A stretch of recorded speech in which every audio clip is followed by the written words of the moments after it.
How many times do I have to say you start? How many times do I have to say that? Oh, okay. I said it like 5 times the other day. I said it just now. It's in the script. Hi, I'm Xannie. I'm James. And we're the Omelettes. You may wonder why we call ourselves the Omelettes, and Xannie would like to explain that to you right now. It was the first thing that came to my mind. Mm-hmm. He was like, what should we call our little blonde thing? And I was like, how about omelettes? Which on a random level is really cool, but on a deeper level, it actually kind of fits, because we're just going to be a random mix of collective parts that equal one very delicious treat.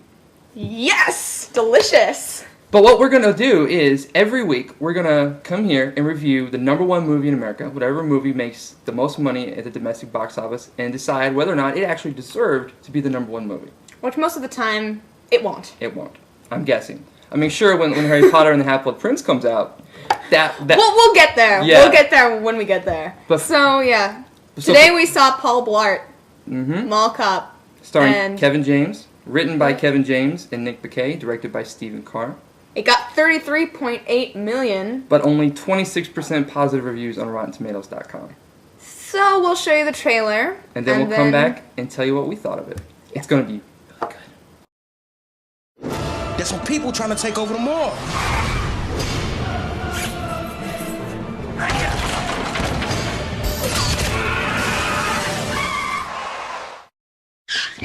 Paul Blart, Mall Cop, rated PG. So there was the trailer for Paul Blart Mall Cop. The best part about this movie is that it's 82 minutes long. It doesn't drag on for very much. Which, for those of you who don't know anything about movies or hours, it's an hour and 22 minutes. For those of you who can't tell time but can get on the internet, yes, it is an hour and 22 minutes. This movie, I probably would have liked this movie when I was 12. There's ninjas jumping around a mall, which is awesome in theory, but, you know, aside from that, slapstick comedy starring a fat guy who at one point gets into a fight with a fat lady at Victoria's Secret. That was the best part of the whole movie. That was disturbingly funny, but it was more disturbing than funny, I must say.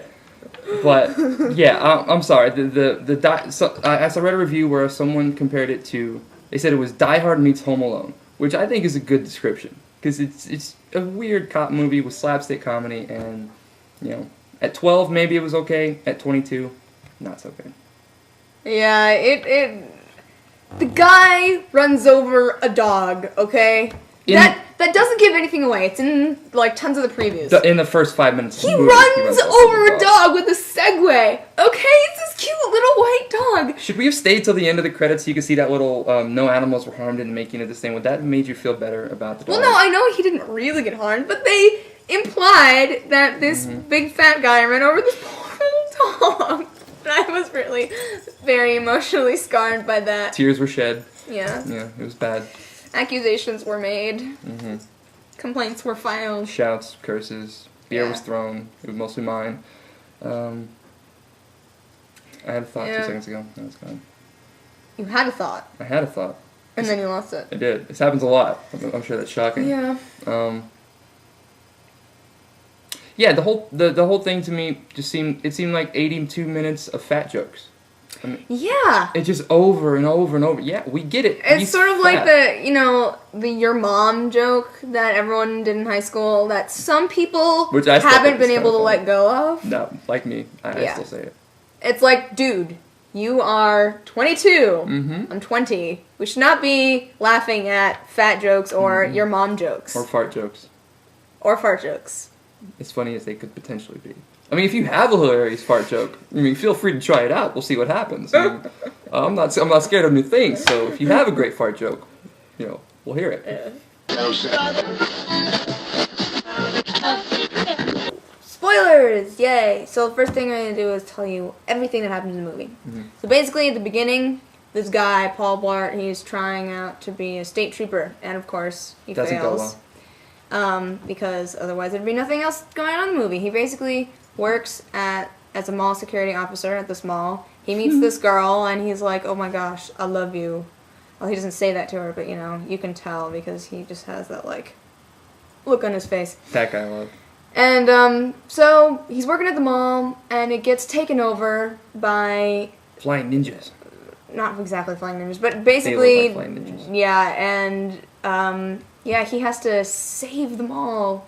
There are some hostages. He's got to save them. One of them is the girl that he likes, and the other one is his daughter, who's coming to bring him sloppy joes. So sweet. So sweet. And of course, at the end, he kicks all their butts and, gets his man pride and gets the girl and has a happy ending. Of course. So, that's basically what happens. Yeah. I did not see the end coming. The part with that guy, the cop guy. There's two little twists in the movie. The first one, there's a new trainee that Paul Blart is training to be a security officer, who ends up being the leader of the people who broke into the mall. So that's the first twist. That one was easy to spot. I saw that one coming. I didn't see that one coming either, but that's because the guy was really cute, and I was like, he wouldn't be evil. Sure, of course not. But then there's a second guy who's like a SWAT guy who comes in later.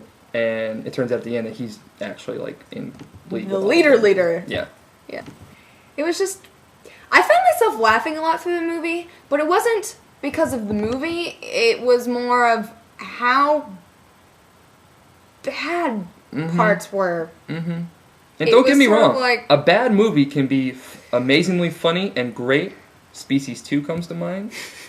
Any movie starring Shaquille O'Neal or Britney Spears. But this one, it wasn't that bad. It was just bad. I'd give it a 3 out of 10. 3 out of 10? Yeah. I'd give it a 3 out of 10, too.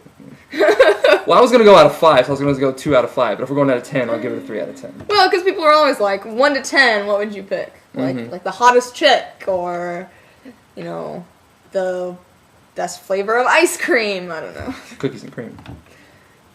No, it's most definitely... chocolate chip cookie dough. I can't argue with that. I really can't. You! No! Score 1 for me. Fine. So, anyway, that's Paul Blart Mall Cop. Final thoughts on Paul Blart Mall Cop, Xannie? Unless you're incredibly rich and have $9 to spare, don't watch it. Don't watch it. New movies coming out next week, January 23rd. You've got Underworld, Rise of the Lycans. Ooh, I want to see that. I hope it's number 1. I think it will be. Inkheart, Possession, The Wrestler, the Golden Globe winner, and the re-release of The Dark Knight. Insert squeal here, because she's crazy for The Dark Knight. I have a ginormous Dark Knight poster in my room. It's so cool. It's true. So we'll see which of those movies wins the box office next week, and we'll be back to tell you whether or not they really deserved it. Okay. Bye. Bye. Goodness.